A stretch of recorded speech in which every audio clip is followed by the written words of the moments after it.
The public school model is broken. I put together a look at interesting alternatives to traditional schooling, where the child directs his or her education through their own interests. You say your children will never set foot in a classroom. Here, history comes alive with AI, but there's a catch. No human teachers in the classroom. AI equips us with the ability to reach them individually. Could this be the answer to education in the future?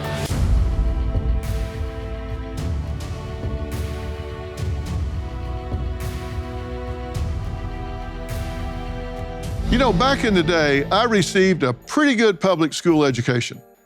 I was well prepared for college and beyond with all the core requirements. In fact, I like to say, I know a lot of 50-cent words, I just don't see the need to use them all that often. So do you think the kids in public schools today can say the same thing? Well, not as many as you would hope are making the grade. In 2022, the National Assessment for Educational Progress looked at fourth graders and reported that 37% performed below the basic reading level and 25% performed below the basic level in math. That is the worst result since the assessment started in 1990. That means the public school model as it stands right now is broken. What do you do? Well, tonight, I put together a look at interesting alternatives to traditional schooling. Now, are these perfect solutions? Well, no, of course not. But we're not striving for perfection. We're looking for excellence. We're looking for progress. And they are gaining in popularity. So see what you think as you're watching tonight. First, a movement called Unschooling. If our kids would ever come to us and ask us for traditional schooling, I would say no. I don't think they would. I think they're having so much fun. I definitely think the public education system gets it wrong. Kids in desks for 7 hours. It's not natural. Your brain's not making enough oxygen if you're sitting. Unschooling is more free. We might not have anything structured in a day. It's not guaranteed that we're gonna do anything that looks like learning, but knowing that no matter what you're doing, you're learning. Unschooling works for us and our family. I read to them. My 6-year-old's reading comprehension is better than average. I don't know exactly what the metrics are because we don't really follow it. We're teaching our kids lots of things that weren't covered in public school for us and things that are more important than the Civil War dates or the atomic numbers. Learning happens outside. They're identifying plants because they're genuinely curious about their environment. Our kids have learned gardening, crawfish hunting, fishing, foraging for wild food. They've learned how to care for animals, collect eggs, how to manage a fire if it gets out of control, how to build shelters. Hudson and I have been working on a fairy village, collecting sticks, adding things like moss and mushrooms. We've hatched our own eggs, so we end up with roosters that we don't need. We don't do extensive butchering, but Hudson's gone through with that whole process with me. We're not dependent on the meat that we have here, but it's important skill. That's part of the unschooling for us is if you need to, you know how to turn an animal into meat. There's so many benefits to just being barefoot. It's called grounding. It balances your cardiovascular system. Again, helps you think. It's more conducive to learning. We think that nature goes hand in hand with a healthy life. You actually have a master's degree, Do. and it's in interdisciplinary studies, education, recreation. Yes. A lot of different disciplines, philosophy. Did it work for you? I didn't get a job in any of those things, no. But I think some of the things that I learned I could apply into what we're doing now. Okay. And Nick, you have a master's degree in philosophy. Correct. Right. Are you glad you did that? I wouldn't have paid for it. I don't use it. I could have pursued all the primary literature myself. I met my wife at graduation, but... Well, there you go. Yeah. There is that. Yeah. Okay. You say your children will never set foot in a classroom. I don't think so, no. I can't see a reason they would want to go to public school. We have a really strong vision for what we want for our kids in their future. One, we want them to be well-rounded socially. Two, we want them to have a strong foundation of physical health. And I don't think you get that sitting in a desk. We want them playing all day. And then third, we just really want them to have a say in their own life and their own future from an early age. We really do think that They can think for themselves. They are whole humans, and that kids should be able to choose their path sooner in life rather than waiting till 18 or around that age to start taking electives or making decisions like that. Well, is this about your experience in school? You said school crushed you. It was not good. Looking back from 5 on, just in school, I knew what I was good at and what I wasn't good at, right? I was good at writing, I was good at public speaking, I was good at art, and that was it. Math, not so much. But when you are forced to do math and like you keep going up this level of, they make you do more of what you're not good at. You know what I mean? They really do. So I didn't get to do extra writing or reading or art, the things I was naturally talented at, but they give you extra periods of math. If that's the one thing you're struggling in, they really lay that on thick. And what that does to self-esteem is it does crush you. Yeah. And it makes you hate learning. You're bored. If you're being really drilled stuff that you don't think is important, that's not really meeting your natural needs, it makes school just dreadful, honestly. You think public school doesn't listen to children? Correct. They don't hear them, don't tailor things to them, which I can't argue with that. I mean, they kind of have a one-size-fits-all. Yes. Right? And you think that's not good for the children? I don't think so, no. So you're having them do whatever they want to do, which is like build a fairy village, which is a way to learn geometry, math, angles, things like that in an applied way. Yes, and they're still really, really young right now. Hudson is first grade age, but it'll continue to be things like this, hands-on ways of learning. You can learn math. I think my real struggle with math was that it didn't make sense to me, just doing numbers on a page over and over. There was nothing visual to it. But if they're learning how to, like we're renovating a property, if the boys learn how to build a house, if they're learning math in an applied way, I feel like that's way more effective, and it's gonna stick with them. And you were pointing out they learn by looking at a speedometer, looking at things just in the real world. I think there's a quote by John Holt, and it's, we learn and remember the things that we seek out and come across naturally in daily life. And I think that is so true. Even as adults, like the stuff we really know and that we're good at, it's something that we've come across and we've found a need, and you're just organically coming across something that you're curious about, passionate about, excited about, then you're gonna want to learn it, and you're gonna absorb all of it. And you're teaching them things like fire safety and hunting and how to survive in the wilderness, things like that, which come in pretty handy. Yeah, these are things that are just very interesting to boys naturally. And, you know, if we have extra time to develop those skills, why not?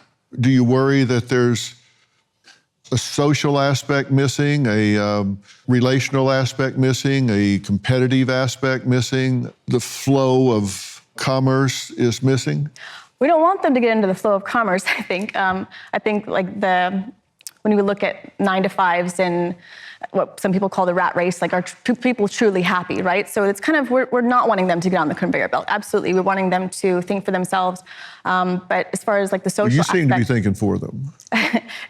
You could say that to someone who was sending their kids to a public school without asking them what they want to do. You know, I think that's telling kids what to think and what to do. Schools, that's exactly what they do. You have to learn this, this, this, and this. That's telling kids what to think. That's obviously taking a choice away from the kids as well. And I've got a question about that. Next, from receiving death threats to warning of calls to Child Protective Services, Taylor and Nick say they're sharing their unschooling journey online has angered a lot of people. So we're going to talk about what feedback they're getting, pro and con, after the break. Are you overwhelmed with back taxes or unfiled returns? Well, you don't have to face them alone. Tax Network USA is here to help. Tax Network USA, the nation's premier tax relief firm, has negotiated over $1 billion in tax relief for clients. Our services include penalty forgiveness, hardship programs, and offer in compromise solutions for lump sum settlements. Whether you owe $10,000 or $10 million, our experts are ready to assist you. Even if you're behind on taxes due to missing personal or business records, Tax Network USA can guide you through the process. Protect your financial security with guidance from Tax Network USA. Our experts provide strategic advice on reducing or eliminating your tax debt. To schedule a complimentary consultation, call 1-800-958-1000. Visit tnusa.com/Dr. Phil. Don't let the IRS's aggressive tactics control your life. Empower yourself with Tax Network USA's support and take charge of your financial future. Visit tnusa.com/Dr. Phil today. Most viral we've ever gotten, it was an image of Hudson raking the garden, and I had text over the screen saying, I asked my 6-year-old what he wanted to learn in 1st grade, and he wanted to learn how to transplant different plants. It was like 20,000 comments, mean comment, just roasting it, saying, you're a liar, really attacking me and some attacking him. So we got a lot of backlash for that. Hudson always has an interest in going camping. He wanted to challenge himself, and so he did 48 hours straight. He camped overnight. Wanted to support him in any way we could, and we got a fire going. We built our own teepee. This was all just him leading the way. Some people would be concerned about spending 48 hours outside, a 6-year-old by himself. To most people, that sounds like really intense, right? We're sending out our child outside for 48 hours, but we know our property. We know what our 6-year-old is capable of because we spend all day with them. We're watching them. We know that he's competent in taking care of himself. And camping is good for little boys. You've gotten a lot of negative social comments about this. Why did you go public with it to begin with? Why did y'all put it out there? That's a good question. So I was actually going to be a teacher. I got my master's, and part of it was education, elementary education. I got my teacher certificate. I was doing student teaching when I became pregnant with Hudson, our oldest. And then that was when I kind of looked around and realized, oh, I don't actually want to work here, and I don't want my kids to learn here either. So I had to find a new career on my own. So I started teaching myself social media so that I could do it for brands, just be a freelancer, and I could stay home doing that job. And so I was just posting about my life to practice social media, and then it ended up blowing up, and that became our full-time job. Were you surprised that you guys got so much negative feedback? Not necessarily. Some people have a very strong emotional reaction to you criticizing what they went through as a child. Some of the comments you've got is, no one is this stupid. Child Protective Services is calling. Educational neglect. What about learning like actual stuff? Social skills, 0. Love watching sad beige children get their life ruined because their mentally undeveloped parent. Someone save these kids. Isn't it so telling that the public school kids grew up to be such bullies online? So I think that's really indicative of the whole system. What shocks me the most is that they just wouldn't believe that's what he wanted to do, was learn how to transplant plants. And people were saying, put him on Fortnite like a regular kid. And it's indicative of our school system that we don't see kids as whole humans that could possibly have any interests or skills outside of what's in this box. And that's how the system is set up. Kindergartners are capable of this. 1st graders are capable of this. 2nd graders this. We put this ceiling on kids based on what age they are and what they should be interested in. And no one could believe that he was interested in something like gardening. Nick, you say if your kids wanted to try school to socialize more, you'd be okay with that. At a certain age, I don't know what that age would be, but there's certainly a situation, where our oldest 16 gets a girlfriend. There's a very obvious pressure with that kind of thing, and we're not trying to control our kids. We're not trying to brainwash them. They're going to go do what they want to do in the rest of their lives. That's what we want them to do. That's what we're training them for. Their values, the foundation that we're trying to instill in them, their independence, that's already going to be there. So whenever they do decide to leave the nest, that's what we want them to do. Well, you're not a big favor of that.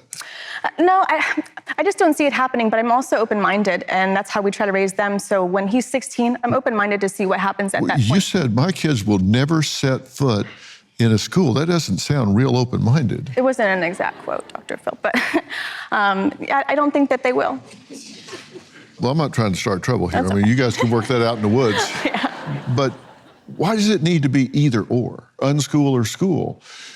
I mean, this looks like what a lot of people call camp, or what you do after school, or what you do in the summer.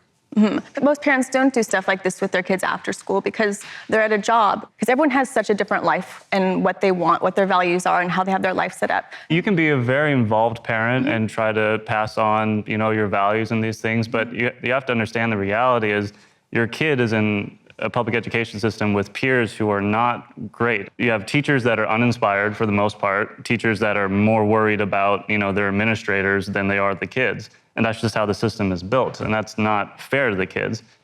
It could be what we think is what we're doing is ideal, Public school works for most people, and that's okay. And parents can fill in a lot of gaps, but... Well, but if they go to get a job later and they say, well, what's your training in math? They say, well, I can read a speedometer, I can build stuff. I can't tell you the math involved, or I can't use a protractor, or I can't tell you how I can do it, but I can do it because I have experience, which could be true, but are they going to be really competitive career-wise if they don't have any training in the educational system at all? Yes. I think they'll be more successful. I think they will have so long to work on these skills, and they'll have case studies. And right now, like when you we watched your college episode recently, you can get so many jobs with just having experience or knowing somebody. And people want someone who can do a job. They don't really care about the paper anymore. It doesn't mean as much as it used to. People want someone who's capable, and I think that our kids will be very, very capable. And people in the community want to help kids. I mean, that's kind of a taboo thing. Like you send your kids to public school because those are the experts, right? But people in the community, retired people, they want to instill, whatever they learned in life in kids. I mean, that's a natural thing. And you can get that with homeschooling because there aren't as many time boundaries. We're going to add an educator who insists unschooling is nothing but educational neglect, an online trend, and a disaster for our society. Those are quotes.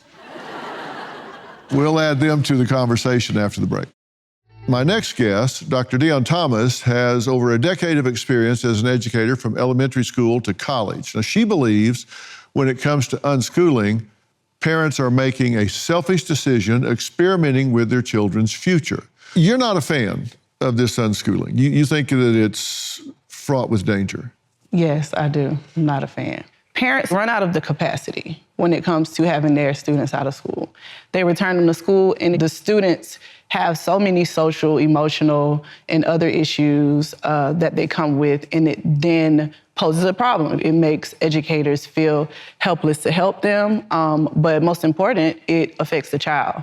There was a lot of homeschooling during what I consider to be a woefully mismanaged quarantine period. They came back really with a serious gap in educational achievement, correct? They did. So we had a pretty big test about how well parents fill in the teaching role, and y'all didn't do too well. No, they did not. Some parents have the capacity and the resources to step in and, fill in when things like that happen, not just from a pandemic standpoint, but anytime something happens where you pull a child out of school. But what that revealed to us is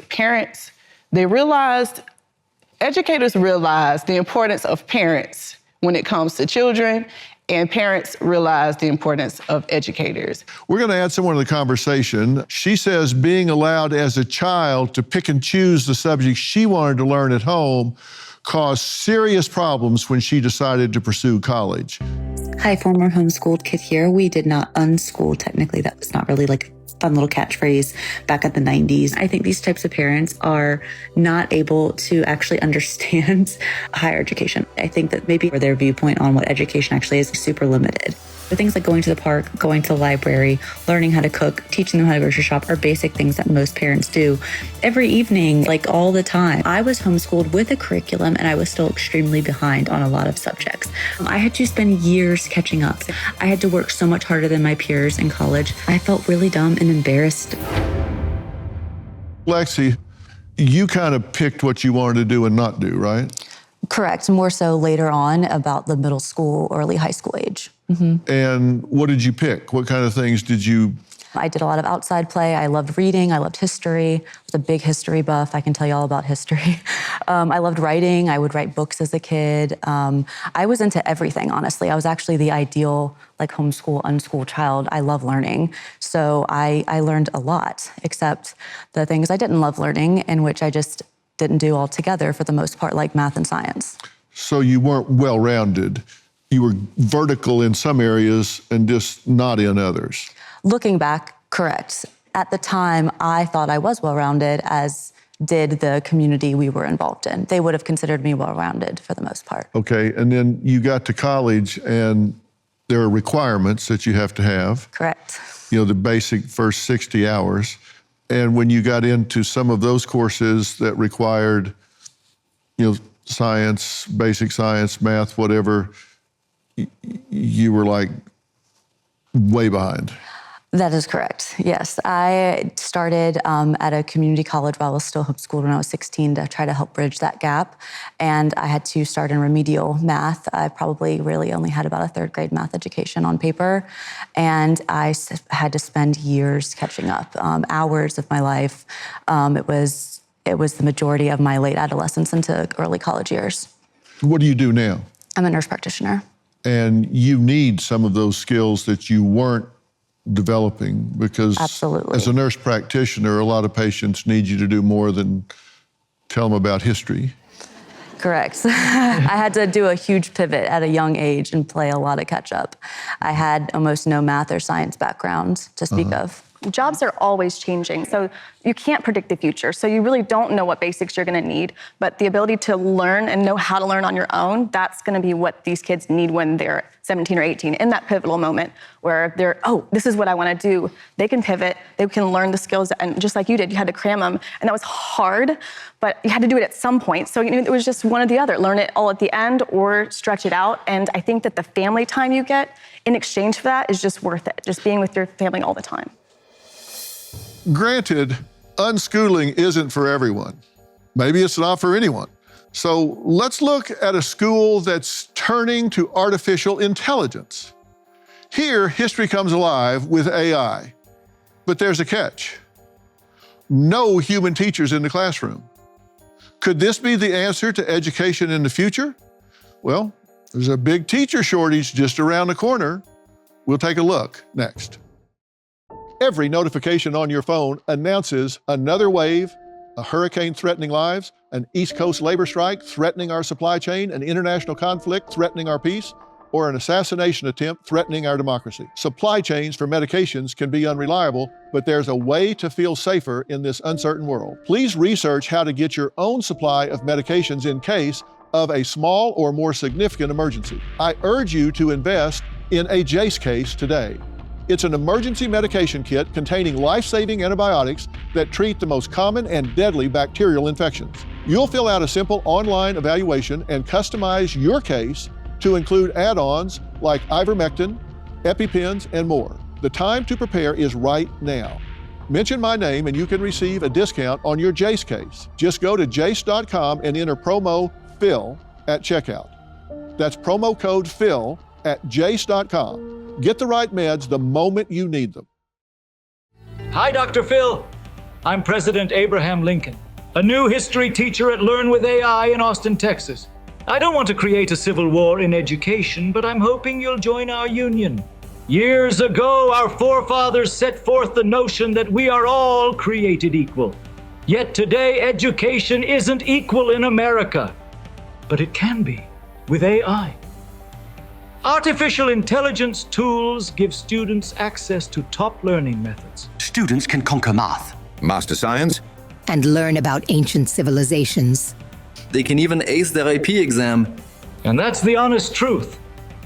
Thanks for having us on, Dr. Phil. Imagine going to parent-teacher night and Abe Lincoln shows up. This feels like something you'd see on the Jetsons.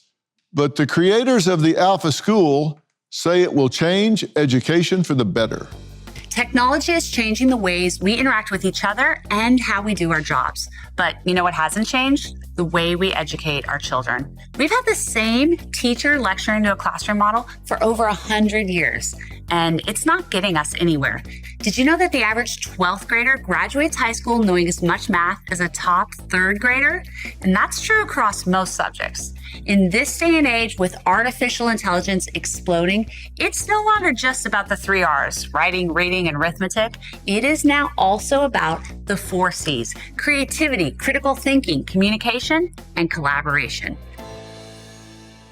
I'm here with Mackenzie Price, the co-founder of Alpha School, and Jamal Gross. He's a guide or coach. He's in the classroom instead of a teacher. Thank you guys for being here. Why is this a good idea? Well, I believe this is the future of education. And the reason that it is so important to deliver this is because with technology, we can give every single student exactly the level of instruction that they need at the exact pace that they need. So we can therefore deliver incredible outcomes. And what you saw here, I'm sure it was a little bit scary. It's a taste of what is enabled when we have technology. But the bottom line is, I believe the traditional school system is a broken system. It's an impossible job for a teacher to be able to teach to 20 plus students in a classroom who are at wildly different degrees of understanding of the material. I believe teachers are absolute heroes going into the classroom every day. You know, they are underpaid, underappreciated, and overworked. And I think that we have so much benefit that can come from technology that's going to really change the way we educate our children. Well, you're identifying a real problem that's always been the case. I was in public schools, and they kind of geared the curriculum to the least because they had to take care of that kid, right? Yeah. And it's a long time ago when I was in like what they call junior high, middle school now.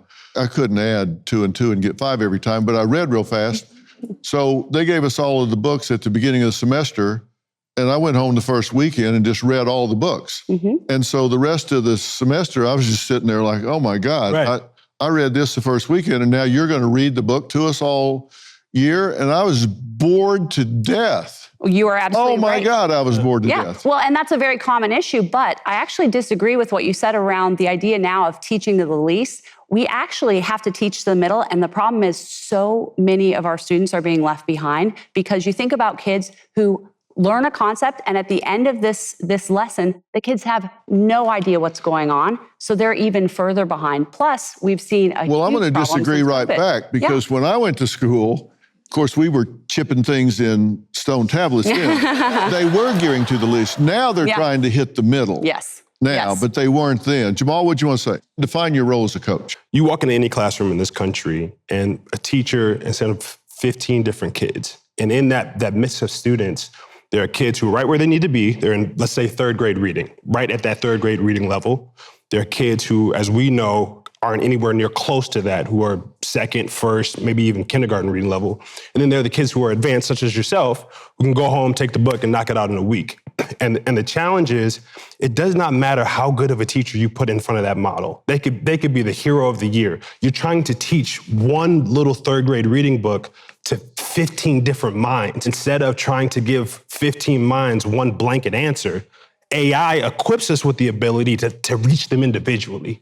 So that's the... Well, I think the amazing thing that you guys do is you meet the student where they are. Right. And that's the agility of the AI, which the teacher can't do sometimes 30 students at a time. Right. It used to be you walk into a 5th grade classroom and you see a range of 4th to 6th, right?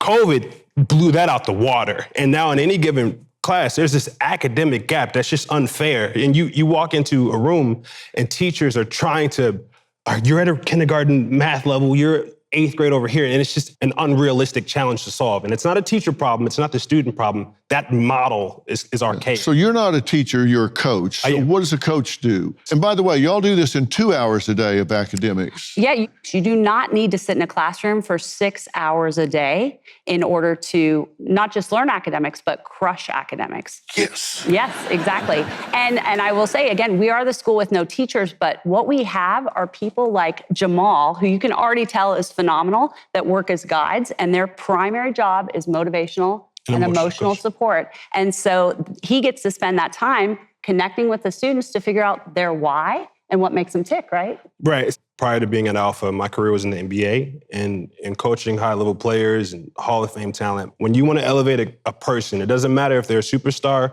or a 9-year-old prodigy. You just want to help connect with them, figure out what they believe, what they love, what excites them, kind of connect this academic journey to their interests, and then academic achievement goes through the roof, which is why it's such a privilege to say our kids are learning twice as fast as the national average in just 2 hours. Well, I've got some questions for both of you about this, but coming up, we're going to take you inside the school so you can see exactly what it's like. And would you want your children to go there? We'll be right back. We went to the Alpha School in Austin, Texas to see firsthand what it's like to learn from a machine mimicking human intelligence. So here we are in one of our classrooms. This is where our youngest learners come at Alpha. We have a lot of kids who have come in knowing how to read, and we have several kids who have never seen the alphabet. And what's great about Alpha is that we can really meet kids exactly where they are. So we're here in our learning lab right now, and in the afternoons, they start working on life skills workshops. These children have also done all of their academics in the morning via our AI tutor and adaptive app learning. And as a result, our kids are having phenomenal results. They're consistently scoring in the 99th percentile across the country. Not only are these children becoming very adept at technology and at this one-to-one learning experience, but they're also getting to do all the fun playtime stuff. Children do not need to spend 6 hours a day sitting in class in order to do their academics. At Alpha, they're crushing their academics in only 2 hours a day, and that frees up the rest of the time for them to do all the things that we want them to do. One of the skills that we work with kids for is they've got to be able to learn something new and become an expert. What kids are doing is they're learning how to learn music, so they have a lot of opportunity to do things like pick up the drums and perform that for their classmates. When you look around this building, a lot of what you're seeing is what our students have built. It's the environment that our students have created. This is a great example of a student-led project. This is an aquarium that the students researched, figured out how to build themselves. It's really a reflection of student ownership in their community and being able to build what's the type of school that they want. So you've seen the building, but it's really not about the building. It's about the magic that happens inside the building that makes kids so excited to be in school that they're not even ready to go at the end of the year. You say AI is like an individual tutor for each student because each one is 100% customized to that student and their level of understanding and mastery of whatever the subject matter is at the moment. Yeah. So our students show up in the morning, they get on their computers, and they're guided to exactly the level of material that they need for the subjects that they're studying. And so for our youngest learners, they're focusing on math and reading. As kids get older, they're doing algebra and physics 2 and AP courses. And what's great about it is we can take the knowledge curriculum that we're needing to provide, which is U.S. Common Core curriculum, and then we combine it with their interests that they have too. So you want to learn more about math and you have an interest in football, we can combine some of that interest too. And then the other thing that's incredible about AI is we're able to get so much information on literally a minute-by-minute basis. Does the student understand what they've just learned? If they're not understanding, is it because they need to revisit that concept? Or maybe they need to go and fill a hole from 3 months ago or 2 years ago to fill that concept. And so instead of getting, a report card with grades once a semester or every 8 weeks, we literally can see minute by minute, how is a student doing? How are they moving through the material efficiently? And if they're not, we can fix that and add it. So that's what delivers these amazing results because we meet every student where they are. And here's the thing about an AI tutor. It doesn't care if you're white or black or brown. It doesn't care if you're rich or poor. It doesn't care if you're in the 10th percentile or the 90th percentile. It's infinitely patient. It meets every single student where they're at. So I really believe that this technology can raise the floor for every student and just blow the ceiling off of what's possible. Well, you say it doesn't care if you're black, white, rich, or poor. One of the aspects of it is it doesn't care at all. It's a computer. Mm-hmm. And that's where these guys come in. Exactly.